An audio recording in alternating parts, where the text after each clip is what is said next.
சொன்ன மாதிரி இப்போதே ஆரம்பிச்சிருக்கிறாப்புல குழந்தை தான் ரைட்டில் அரசியலை பொறுத்த வரைக்கும். அங்கே வந்துட்டு அங்கிள் அப்படின்றது என்னது? நான் ஒன்று கேட்குறேன் நேரடியாக. தளபதி அவர் பேர் என்ன விஜய், ஏன்னா தளபதினாலும் குழப்பம் வருது, ரைட்டை ஒன்றும் பிரச்சனை இல்லை. நான் ஒரு நேர்மையான ஒரு கேள்வி வைக்கிறேன். ஜெயலலிதா அம்மா காலத்தில் அவங்க நம்ம அம்மா தான் சொல்லுவோம், எதிராளி இருந்தால் அம்மா ஜெயலலிதா அம்மா யாரும் சொல்லுவோம். அந்த அம்மாவை உன்னால் ஆண்டின்னு சொல்ல முடியுமா? நான் கேட்குற ஒரு யதார்த்தமான கேள்வி. இவர் தளபதி ஸ்டாலின் வந்து ஒரு யதார்த்தவாதி, மக்கள்கிட்ட ஒரு அன்பாக இருக்கிற ஒரே காரணத்துக்காக அங்கிள் அங்கிள் அப்படின்னா இதெல்லாம் பைத்தியக்கார பேச்சுங்க. இதெல்லாம் ஒரு அரசியல் தலைவனுக்கான பேச்சு. நான் கேட்குற கேள்வி கரெக்டாக இல்லையா? நீ வந்து ஆண்டின்னு சொல்லிடுவோம், நைட்டு ரைட்டு விட்டுருப்பாங்க.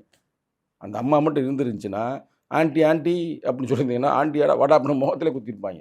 பட் இன்றைக்கி வந்து நீங்கள் வந்து அது அரசியல் இல்லை, அது ஒருத்தர் கேவலப்படுத்தக்கூடிய ஒரு செயல். அவர் அப்பாவா அப்பா இல்லையா அது அது வேறு விமர்சனம் வச்சுக்கிறோம், ஒன்றும் பிரச்சனை இல்லை. அவரை போய்ட்டு அங்கிள் அங்கிள் அப்படின்றது வந்து இதெல்லாம் வந்து இதைத்தான் நம்ம சொல்ல விரும்புகிறோம்.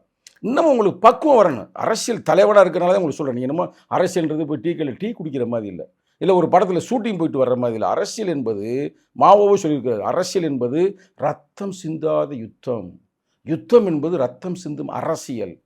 சரியான ஒரு இதுங்க, சாதாரண விஷயம் இல்லை பிரதர்.